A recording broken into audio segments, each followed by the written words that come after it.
Hey, it's Morgan with Old Home Rescue, and today we're going to show you guys how to install a wood storm window. So go ahead and subscribe below to check out any of our other how-to videos. Let's get started.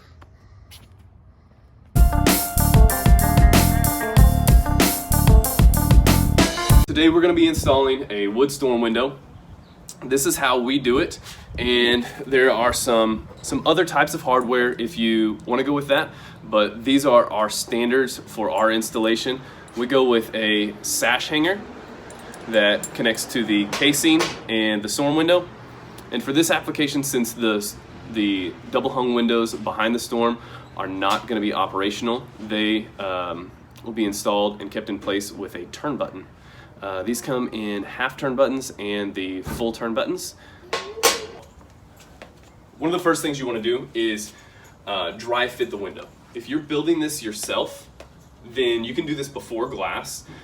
We are pretty confident in our measurements, so we go ahead and fully build the sash, and then we'll dry fit it on site and then make any adjustments by planing from one side or the other and doing touch-up paint just on site. So when I go ahead and attach this, I'm going to show you guys how you can carry it up a ladder. If you're using the suction cup, make sure the glass is clean, and you'll want to pump it down on these until you can no longer see the red line. If you are carrying it up a ladder, one of the ways that we carry it is holding it like this on your back.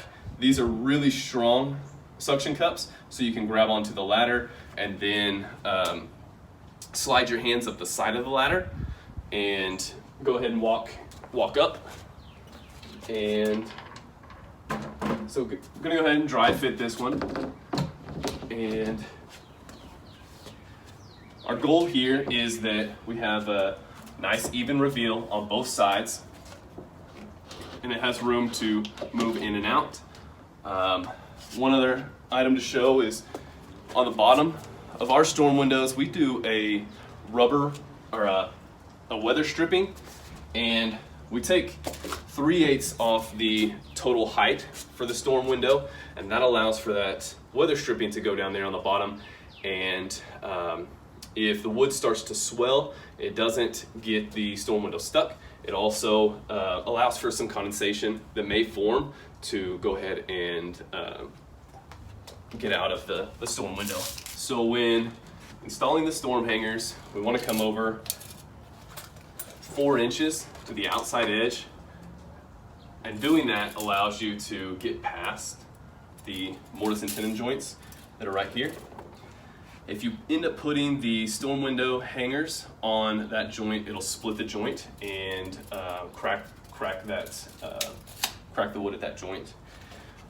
On our turn buttons, we have those 10 inches up, or not 10 inches up, 8 inches up. So I have that one already installed, and have that one. So first, before the storm window goes up, I use the hook end of the storm hangers, and I align the bottom of it flush with the casing and pre-drill with that 1/8" drill bit. On your drill bit, one of the things that you can do is mark it with a piece of tape how deep those screws need to go, because if you do not drill big enough or deep enough and you're using an impact driver, you can shear the head off.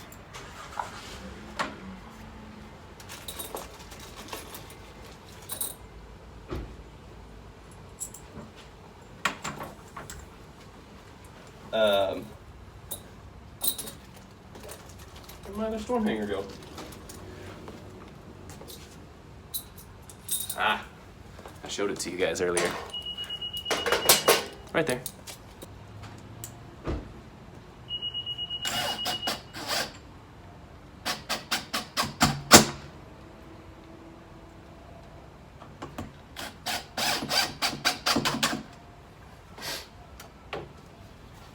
So, since I'm getting ready to attach the storm window, I'll go ahead and put the storm hanger on there.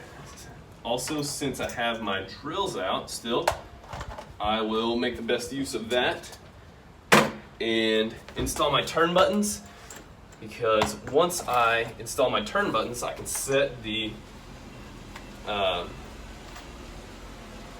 storm window in place and turn the turn buttons, and that helps hold it so I can set the storm hangers on. On the turn buttons, I'm just putting those with 8 inches up on center where the hole is at, and then keeping the circular middle part flush with the casing so that when it turns, it will allow the storm window to close, and it will also not keep the storm window from opening if it's set over too far to one side.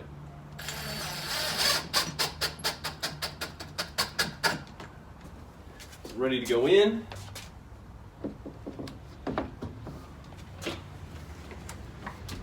Slide it up past the hangers.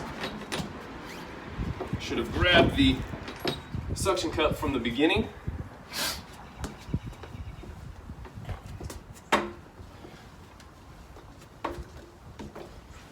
This is where I can go ahead and turn my turn buttons, and that helps hold it in place so that all I have to worry about is lifting it up to make sure the storm hangers hang on the storm window in the correct spot. So again, I'm looking to make sure my reveal, or the gap between the casing, is good on either side. When you're building these yourself, you want to make sure that you pull a minimum of 1/8 to 1/4 of an inch off. That allows you with enough room on either side, so that 1/8 inch either side, to make sure the storm window can move in and out and doesn't get stuck.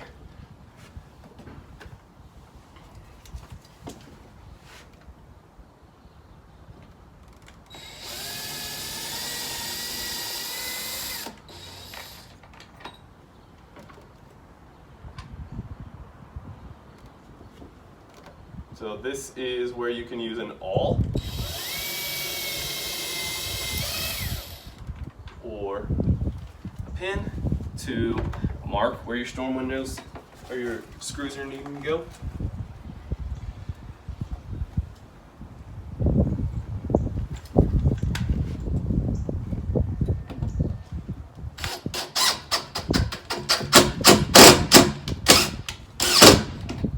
Get those in place.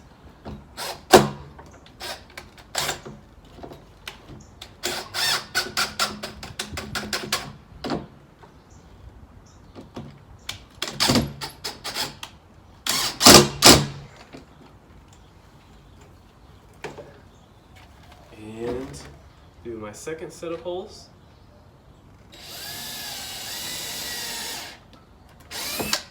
My drill just died. So, inopportune timing.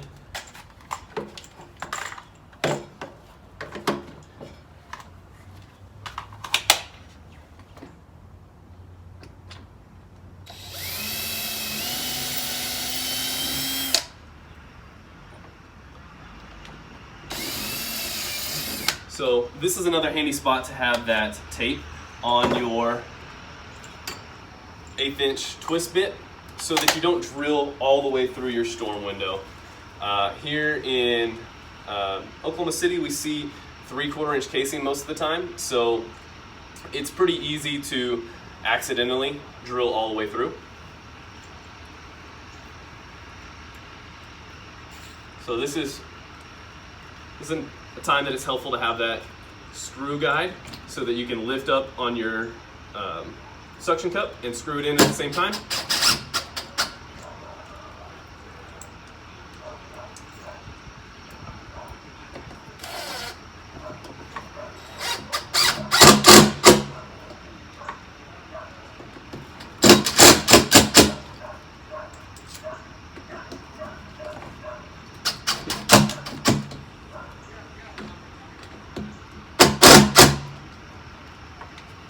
And that is the installation of a wood storm window with Old Home Rescue.